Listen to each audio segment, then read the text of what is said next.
ഞാനാണ് ഇമ്രാന്റെ ഉപ്പയാണ്. പിന്നെ ഇമ്രാനെ നിങ്ങൾക്ക് പരിചയപ്പെടുത്തേണ്ട ആവശ്യമില്ല, നിങ്ങളൊക്കെ കണ്ടിട്ടുണ്ടാവും സോഷ്യൽ മീഡിയയിൽ. ഇപ്പോൾ ഇമ്രാനെ പറ്റിയിട്ട് എല്ലാം അറിഞ്ഞിട്ടുണ്ടാവും നിങ്ങൾ. ഒരുപാട് ആൾക്കാർ വിളിക്കുന്നുണ്ട്. ഒരു കഴിയുന്നവരോടൊക്കെ പരമാവധി ആൾക്കാരോട് ഫോൺ എടുത്തിട്ട് സംസാരിക്കുന്നുണ്ട്, മറുപടി കൊടുക്കുന്നുണ്ട്. വാട്സപ്പിലും കഴിയുന്ന മാതിരിയൊക്കെ മറുപടി കൊടുക്കുന്നുണ്ട്. പിന്നെ ഇവിടെ 8-9 പേര് ഇരുന്നിട്ട് ടീം വർക്ക് ചെയ്യാണ്.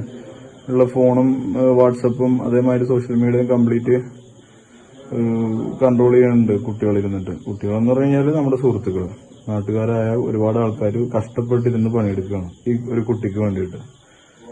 ഒരുപാട് ബുദ്ധിമുട്ടുണ്ട് എല്ലാവരും. അപ്പൊ അതിന്റെ ഇടയിൽ ഈ അക്കൗണ്ട് ക്ലോസ് ചെയ്തു അല്ലെങ്കിൽ അതേപോലത്തെ പ്രചരണങ്ങൾ ഞങ്ങൾ ഒരുപാട് ബുദ്ധിമുട്ടിക്കുന്നുണ്ട്. ഇപ്പൊ ഇന്ന് വളരെ കുറവാണ്. അപ്പൊ ഞാൻ അന്വേഷിച്ചപ്പോ ഇന്ന് ഒരുപാട് ആൾക്കാർ വിളിച്ച് ചോദിച്ചിട്ടുണ്ട്, ഇത് അക്കൗണ്ട് ക്ലോസ് ചെയ്തോ, എമൗണ്ട് ആയോ, ഫുള്ളായോ എന്നൊക്കെ ചോദിക്കുന്നുണ്ട്. അപ്പോൾ അങ്ങനെയൊന്നും ആയിട്ടില്ല. ഞങ്ങൾക്ക് ഇന്ന് ആയത് 6,04,00,000 രൂപയാണ് ഈ സമയം വരെ ആയിട്ടുള്ളത്. ഇനിയും ആകാനുണ്ട് ഒരുപാട്. അപ്പൊ നിങ്ങളാരും മറന്നു പോകരുത് ഇമ്രാനെ. പിന്നെ